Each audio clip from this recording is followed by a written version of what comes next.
I had a substantial amount of money saved, and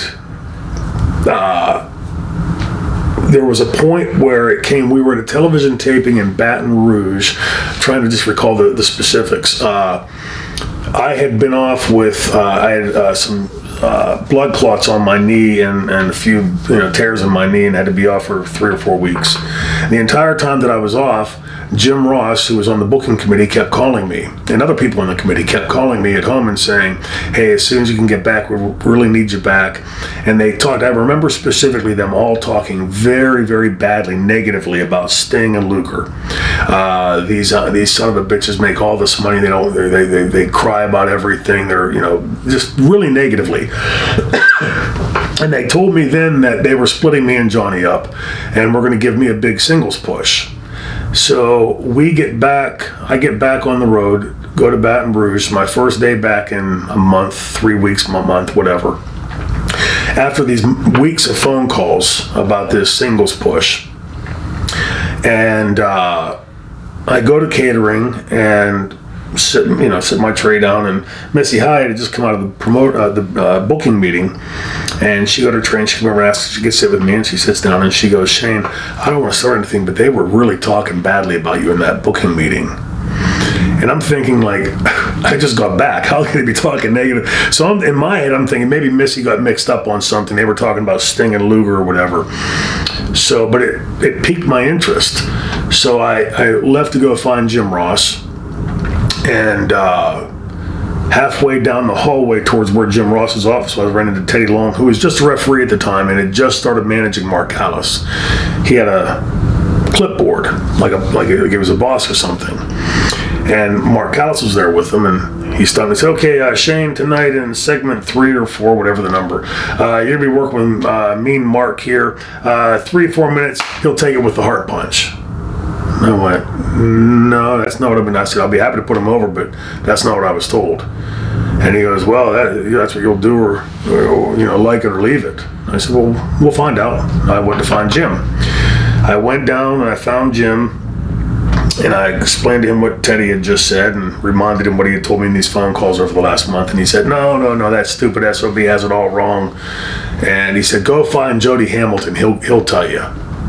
So I searched the building for Jody Hamilton, and when I walked into the building, like in the Baton Rouge Centralplex, the dressing rooms are all like the old, like Hollywood days. They have the lights around the mirrors, and the little table in front, the partition off the wall for the counter. And I walked in the door, and I'll say if I'm Jody Hamilton looking into the mirror, I walk in over here, and he won't even look at me. He doesn't even turn to address me. He just keeps going like this, writing. And I said, well, I'm getting this, was told this in these phone calls. Missy Hyde told me that. Teddy Long told me this. Jim Ross told me that. This way. What? Give me the lowdown.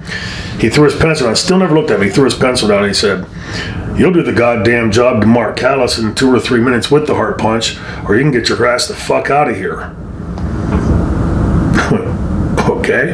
He wants me to get my ass the fuck out of here, and I threw a garbage can at him, garbage at him. I was like, fuck you. I'd had it at that point of the politics. I had tolerated it. At this point, I'd been around the business for 6, 7, 8 years, and coming from the UWF was not used to that kind of shit, and had tolerated it. To this day, I can't understand what the weeks of phone calls were to my house. Like it's one thing to sit there and say, let's play a rib on so-and-so. It's another to say, it's sort of demented to say, let's call him for weeks on end and tell him something and then get him here and do this to him. To me, if that's what you wanted from me, I'm under contract. If you'd have called me and said, hey, Shane, we come back, we're going to split you and Johnny up, we're going to job you out for a little bit and then start, no harm, no foul. It was, to be clear so everybody understands, I was never really the world champion. And when somebody beat me, they never really were beating me either. It was a work. It's like an acting job. Exactly. If the director tells me to take a bullet and die, I take the bullet and die. And but what upset me at that time then, and always has, is the absolute lack of ability of being a man. To look you in the eye and say, this is what we want you to do. Lie to you, then try to play tough guy with you. And I remember as I was walking out I grabbed my bags and was leaving, and Tom Zank, who sadly just passed away, Brian Pillman, who sadly passed away several years ago, and Johnny Ace stopped me in the parking area, and they said, look, you walk out, they're going to fire you, you're going to lose your contract. I said, guys, I don't give a shit. I'm so far past this, boy, I'd had it, like up to here, And Wahoo McDaniel came out and goes, kid, and he stopped me and goes, what the fuck are you doing? And I told him, he goes, you don't want to do that, kid, because, you're going to burn a bridge. And I said, Wahoo, no disrespect to you, but I don't give a fuck about burning the bridge. I don't give a fuck if I'm not in this business anymore. But at that time, what they didn't know is I'd been talking, not behind their backs, I was talking to Pat Patterson just as a connection in the business, a contact. I'd never once asked him for a job. I'd never once asked him, hey, will there be a prospect for a job? It was just, hey, can you give me some advice, that kind of thing. And I got to Baton Rouge Airport to fly home, and all flights connected through Atlanta to Pittsburgh. So while I was in Atlanta for my connection, like a couple hour later, I called Eddie Gilbert to tell him what was going on. Because at this time, we were hearing, again, you could never get a straight answer from anybody, but we were hearing rumors that what the office would want in Atlanta would be disseminated in the field at the tapings, and then the politics would take place there. Right. Was it still Hurd running it in Atlanta at that time? Yeah, it was still Hurd running it, but running it like on a corporate, more like the CEO. Right. Eddie Gilbert was more involved in the booking in the office. He was no longer going out to the tapings. Jody Hamilton was on the booking committee, I assume. Yes, and I wanted to make sure, before I did walk out of the company, I wanted to make sure that find out for myself, was the office aware of this?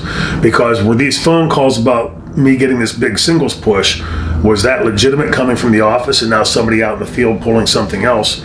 And I called Eddie Gilbert, and Eddie said, yeah, don't fly to Pittsburgh tonight, go check into the hotel, go see Jim Hurd in the morning, and make sure you clear everything with him.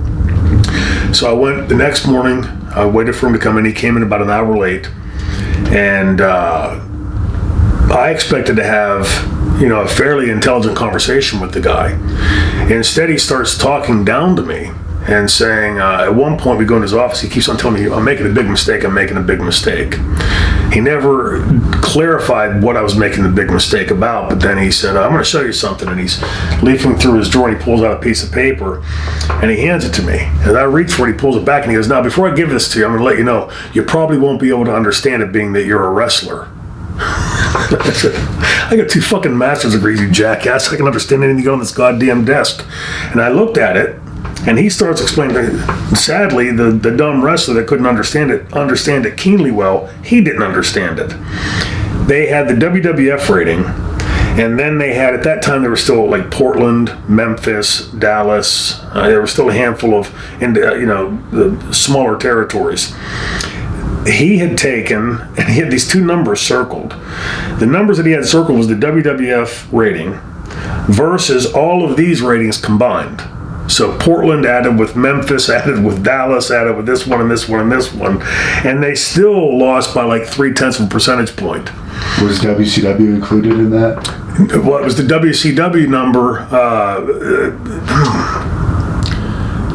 I believe it was. Yeah, so they would have been with all the combined. Yeah, so and his argument at that time was, see, so we're not that far behind. And I said, well, if you circle this number and this number, you'll see you're light years behind. And at that point, it was clear to me that if this is the guy running this company, it's no wonder what's happening out in the field is happening, and they haven't got a chance of competing with WWF. And that's when I left, and I went to the airport. Before I got on my plane to fly to Pittsburgh, I called Pat, and Pat said, call me Monday morning, we'll talk then.